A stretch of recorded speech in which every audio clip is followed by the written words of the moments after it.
আসসালামু আলাইকুম। আমি ফাতেমা মারিয়া জাহান। ফিজিওমুভ ফিজিওথেরাপি সেন্টারের পক্ষ থেকে সবাইকে শুভেচ্ছা জানিয়ে শুরু করছি।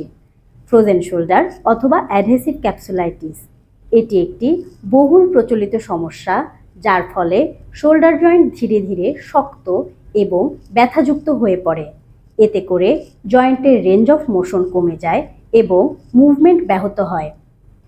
Annals of international medical and dental রিসার্চের একটি গবেষণায় জানা গিয়েছে, ডায়াবেটিক পেশেন্টদের মধ্যে ফ্রোজেন শোল্ডার হওয়ার সম্ভাবনা প্রায় 11 থেকে 30% পর্যন্ত হতে পারে।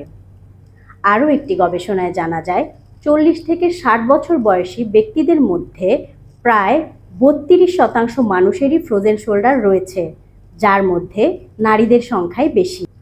অন্য একটি গবেষণায় দেখা গিয়েছে, থাইরয়েডে আক্রান্ত ব্যক্তি, বিশেষ করে হাইপোথাইরয়েডিজমে আক্রান্ত ব্যক্তিদের মধ্যে ফ্রোজেন শোল্ডার হওয়ার সম্ভাবনা বেশি থাকে।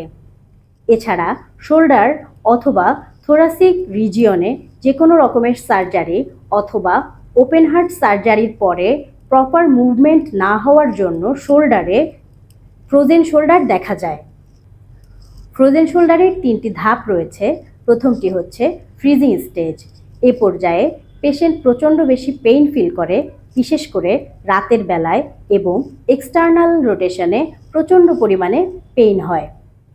এ পর্যায়টি সাধারণত 6 সপ্তাহ থেকে 3 থেকে 4 মাস পর্যন্ত স্থায়ী হতে পারে। দ্বিতীয় ধাপটি হচ্ছে ফ্রোজেন স্টেজ। এ পর্যায়ে পেশেন্ট সাধারণত পেইন কম ফিল করলেও স্টিফনেস প্রচণ্ড রকম বেড়ে যায়, যার জন্য পেশেন্টের দৈনন্দিন কাজ ব্যাহত হয়। এ পর্যায়টি 4 থেকে 6 মাস পর্যন্ত স্থায়ী হতে পারে। লাস্ট স্টেজ হচ্ছে থোয়িং স্টেজ।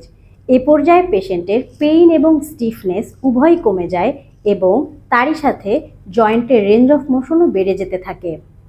এ পর্যায়টি সাধারণত 6 মাস থেকে কয়েক বছর পর্যন্ত স্থায়ী হতে পারে। গবেষণায় দেখা গিয়েছে, থোয়িং স্টেজে ফিজিওথেরাপি চিকিৎসা সবচেয়ে বেশি কাজ করে। ফিজিওথেরাপি চিকিৎসার মধ্যে ম্যানুয়াল থেরাপির বিভিন্ন ধরনের টেকনিক এবং ইলেকট্রোথেরাপি খুব ভালো কাজ করে। সর্বোপরি ধৈর্য, যত্ন এবং ফিজিওথেরাপি চিকিৎসার ধারাবাহিকতায় ফ্রোজেন শোল্ডার নিরাময়ের চাবিকাঠি। সবাইকে ধন্যবাদ ভিডিওটি শেষ পর্যন্ত দেখার জন্য।